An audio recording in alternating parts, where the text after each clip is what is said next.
যাতে হাড়ি বলে মন্দিরে প্রবেশ করতে দেওয়া হবে না। তাদের ছোঁয়ায় অপবিত্র হয়ে যাবে মন্দির, অপবিত্র হয়ে যাবে মন্দিরের পুতুল।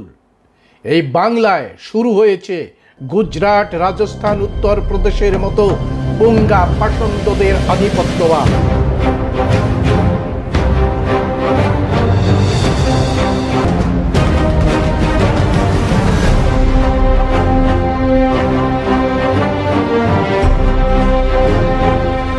প্রিয় দর্শক, জাতের বিষাক্ত বিষ ছড়িয়ে পড়ছে গোটা বাংলার গ্রামে গ্রামে।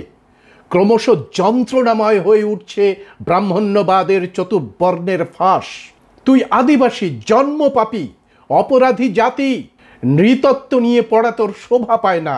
শিক্ষকের হেন গঞ্জনা সহ্য করতে না পেরে 1992 সালের 16ই আগস্ট আত্মহননের পথ বেছে নিতে বাধ্য হয়েছিল লোধা শবর জাতির প্রথম গ্রাজুয়েট চুনি কোটাল।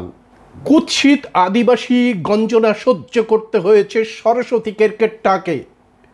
আদিবাসী হওয়ার কারণে গঞ্জনা সহ্য করতে হয়েছে যাদবপুর বিশ্ববিদ্যালয়ের অধ্যাপিকা মেরুনা মুর্মুকে। গাছে গাছে যারা ঝোলে তারাই আদিবাসী বলে অপমান সহ্য করতে হয়েছে অধ্যাপিকা পাপিয়া মান্ডিকে। পিছনের দরজা দিয়ে তুই প্রধান শিক্ষক হয়েছিস বলে অপমান সহ্য করতে হয়েছে রাজেশ মণ্ডলকে। এই তালিকা বেড়েই চলেছে পুঙ্গা পাষণ্ডদের আধিপত্যবাদ। বাংলা ক্রমশ হয়ে উঠছে 2.8% পুঙ্গাদের কলোনি। বঙ্গারা এবার সরাসরি মন্দিরে ঢুকতে বাধা দিল সুরি সম্প্রদায়ের মানুষদের। দেখুন এই ভিডিও। মন্দিরে পূজা হবে, আমাকে পূজা করতে দিবেন না। হাড়ি লোক বলে আমাকে সবসময় পায়ের নিচে রাখে। কিসের জন্য আপনারা এইটুকুটুকু ছেলেগুলোও যেতে পারেনি মন্দিরের সামনে? বলে কিনা হাড়ি ছোঁয়া লেগে যাবে। কিসের জন্য এরকম? এখানে কি এত জায়গায় কোনো জায়গায় হয়নি? এই বুধারি গ্রামে হবে কেন? কিসের জন্য হবে? মন্দিরে চাঁদা উঠে গেলে খালি পুরো দিন হয় না। হাড়ি রাই ধরে হাড়ির মার ফাটা। হাড়ির সাথে মিশুড়ু দেখাতে পারলে ধক্কা মেলে ছাড়ি খালু লতবা কোন।